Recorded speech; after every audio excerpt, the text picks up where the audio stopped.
But before doing this, this is a map showing the gas reserve of the world. You see, not many countries have gas reserves in the world, so only a few of them. And the rest of ئەمە دەتوانین بڵێن ئەلتەرنەتیڤێکی باشە، چانسێکی باشە کە ئێمە بتوانین ئەو سەرچاوە سروشتیەی هەمانە سوودێکی لێ ببینین، بتوانین پێگەی خۆمان لە نەخشەی جیهان لە ڕووی سیاسیەوە، لە ڕووی ئابوووریەوە، لە ڕووی وزەوە بەهێزتر بکەین و ڕێژەیەکی باشمان هەیە لە چاو ئەوەی وڵاتێکی زۆر گەورە نین. ڕێژەی سەدا گازی سروشتی جیهان لای ئێمە هەروەکو پسپۆران لێرە باسی دەکەن. وڵاتی ئەمریکا سەدا چواری گازی سروشتی جیهانی لەلایە، ئێمە هەرێمی خۆمان سەدا گازی سروشتی جیهانمان لایە، بەدڵنیایەوە بەشی خۆمان دەکا، بەشی عێراق دەکا، دەتوانین وڵاتانی دەوروبەریش سوودی لێ ببینین و بتوانین پێگەی خۆمان بەهێزتر بکەینەوە. بەخۆی ئێمە لێرە ئەو باسی ئەوە دەکەین ئەو ڕێگایانە چین کە بتوانین گازی سروشتی پێ هەناردە بکەین، ئەو ڕێگانە چین کە وڵاتانی جیهان تاکو ئێستا سوودیان لێوەرگرتەوە بۆ هەناردەکردنی گاز. ئایا بە بۆڕی دەکرێت، ئایا دەکرێتە گاز شەلگاز و دەنێدرێتن؟ ئێمە باسی ئەو ڕێگانە دەکەین، بەڵام گەورەترین کێشە لە گازی سروشتی خۆی هەبوونی مارکێتە. ئەمڕۆ ئێمە باسی ئەوەش دەکەین چون بتوانین مارکێتێکی باش و گازی سروشتی بدۆزینەوەی هەرێمی کوردستان.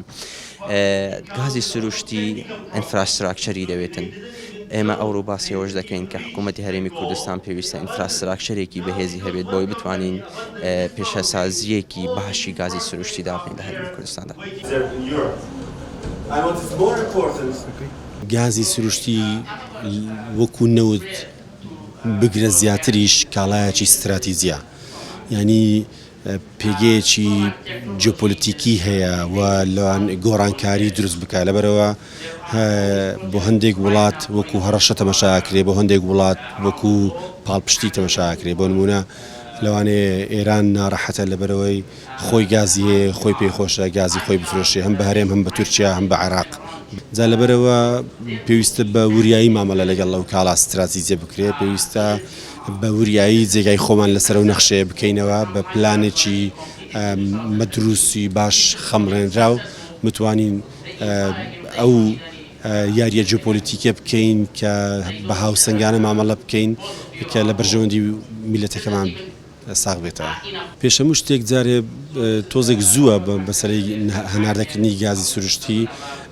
ئێستا حکوومەتی هەرێمی کوردستان ئەوەی من بزانم ئەولەویەتی ئەوەیە کە گازی سروشتی بۆ ناوخۆی هەرێم دابین بکات. چەندین مەحەتاتی بەرهەمهێنانی کارەبامان هەیە، وێستگەی بەرهەمهێنانی کارەبامان هەیە کە پێویستیان بە وزەیە، بە دیزل یان بە گازی سروشتی. هەتا ئێستا نەمانتوانێت بۆ ئەوانە دابین بکەین. قۆناغی یەکەممان ئەوەیە، هیوادارم لەو 1-2 ساڵە بتوانین ئەوە دابین بکەین و ئەوەی زیادیشمایەوە بێگومان یەکەم کەس لە دەرگای عێراق دەین کە ئەگەر بیانەوێ ئەو گازەی هەرێمی کوردستان بن. ئەگەر لەوێش زیادەمایەوە ئەوە نەک حکوومەتی هەرێم، هەر کۆمپانیایەکە خۆشی فشار لەسەر حکوومەتی هەرێمەکە کە دەرگای لێدا نەخرێ، دەرگای دەرەوەی وڵاتیشی لێ بکرێتەوە. و هیوادارم حکوومەتی هەرێم لەگەڵ حکوومەتی عێراق پێکەوە بەرنامەیەکی هاوسەنجیان هەبێ پێکەوە بتوانن لە بەرژەوەندی هەموو خەڵکی عێراق ئەو سەروەتەی سامانی گازی سروشتی کاری لەسەر بکەن و بێتە خێرێک بۆ ئەو میلەتە. من لەو بڕایەدام لە گازی سروشتی گاز سروشتەکەی وایە با بڵین سروشتی ئەو ئیشە وایە کە ئەبێ شەفاف بێت، چکەوە بە بۆڕی ئەڕوا هەمووی بە میتەرە، ینی ناتوانرێت بە تەنکەر و بە شتانە بڕوا خەڵکێک بڕوا لە بیرەکان دەروێرە.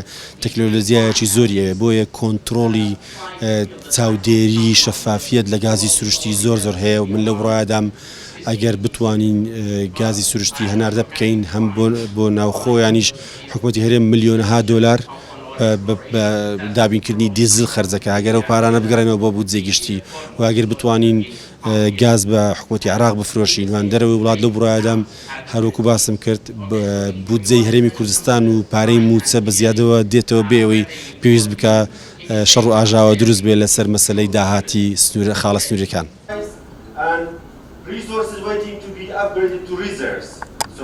Действительно, газ является очень важным элементом энергетической системы.